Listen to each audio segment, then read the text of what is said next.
Hello student, next question आपकी ATS Grewal का है। स्टार्ट करते हैं। Balance as per passbook on 31 March 24 overdrawn 10,000। ठीक है, ये भी आपका पासबुक के अकॉर्डिंग क्वेश्चन चल रहा है। और पहले क्या लिख लेंगे आप इसे,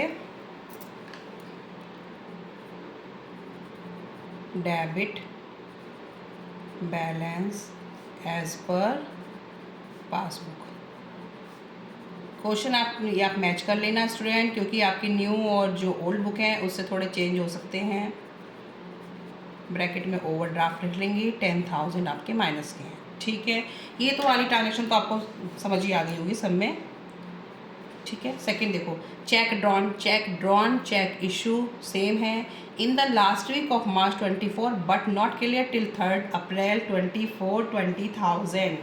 लास्ट वीक जो चेक इशू किए थे वो क्या नहीं हुए, वो क्लियर नहीं हुए। तो क्या लिखेंगे आप इसे, आप चेक ड्रॉन को देख के समझ जाना कि चेक इशू है। Check issued but not presented for payment. ये तो आपको लर्न हो गई होंगी स्टूडेंट्स। 20,000 के चेक इशू कौन करता है, कस्टमर करता है। अपनी कैश बुक उसने कम कर ली है, बट पासबुक में कुछ भी नहीं हुआ है। ठीक है, कैश बुक कम हुई है तो क्या करेंगे, कैश बुक के अकॉर्डिंग चल रहे हैं तो पासबुक को भी कम कर दो, 20,000 माइनस में। Interest on bank overdraft not entered in the cash book 1,500। Interest जो बैंक ओवरड्राफ्ट था, पे करना था, वो कैश बुक से नहीं हुआ। जब कैश बुक से नहीं हुआ तो क्या करेंगे, पासबुक को भी प्लस कर दो। ठीक है, क्योंकि पासबुक से माइनस क्यों करेंगे जब कैश बुक में कुछ नहीं हुआ। तो इंटरेस्ट ऑन बैंक ओवरड्राफ्ट, ये क्या होता, ये कैश बुक से कम होता, बट उसने नहीं करा तो पासबुक से ही हमने कम किया होगा तो उसे हम प्लस कर देते हैं।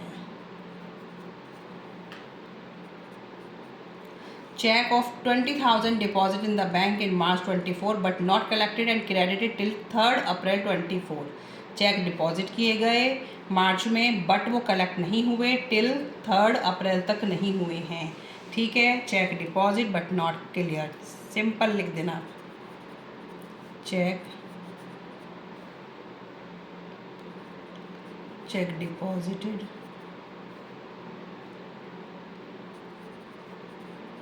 in the bank but not cleared। Cheque deposit कर लिए, कैश बुक बढ़ा ली है, बट कैश बुक बढ़ गई, पासबुक में वो हुए ही नहीं है तो क्या करेंगे, लेकिन कैश बुक बढ़ गई है तो आप क्या करेंगे, कैश बुक बढ़ी है तो पासबुक को भी बढ़ा दो, क्योंकि हम पासबुक अप डाउन कर रहे हैं कैश बुक को देखकर। इंश्योरेंस प्रीमियम पेड, कोई भी एक्सपेंस है, अगर हम पासबुक के अकॉर्डिंग चल रहे हैं तो जब प्रीमियम पे किया सीधा किससे किया होगा, बैंक से किया होगा। ठीक है, पासबुक कम हो गई होगी, बट कैश बुक से कुछ नहीं हुआ होगा। Under standing order has not been entered in the cash book, तो कैश बुक से कुछ हुआ ही नहीं है तो क्या कर देंगे, प्लस कर देंगे। इंश्योरेंस प्रीमियम पेड 100 प्लस कर देंगे। A draft of ₹10,000 favoring Atul and company was issued by the bank charging commission 200। 10,000 का कोई ड्राफ्ट था तो कितने का उसको इशू किया गया, 10,000 का, और कमीशन था 200 का। But however in the cash book was passed by 10,000, cash book में ओनली 10,000 रिकॉर्ड हुए हैं। तो क्या करेंगे अब आप, कमीशन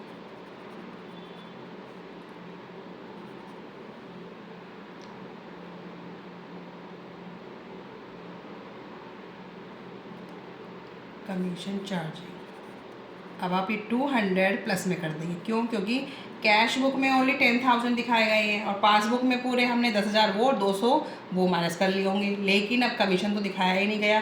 तो जो माइनस कर चुके हैं पासबुक में 10,000, तो चलो दोनों चीज़ें सेम है, वो तो क्लियर हो गई, बट 200 का अमाउंट पासबुक से ज़्यादा एक्स्ट्रा जा रहा है तो उसे क्या कर देंगे, प्लस कर देंगे। ठीक है, अब इसका टोटल 30,000 आएगा, ये मेरा टोटल आ रहा है 30,000। 30,000 में से आप इसको माइनस कर देंगे,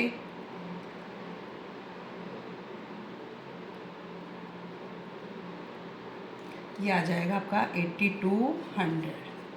ये क्या आएगा मेरा, credit balance as per cash book 30,000 इसको आप कॉमन करके छोड़ देंगे। ठीक है स्टूडेंट, समझ आ गया आपको?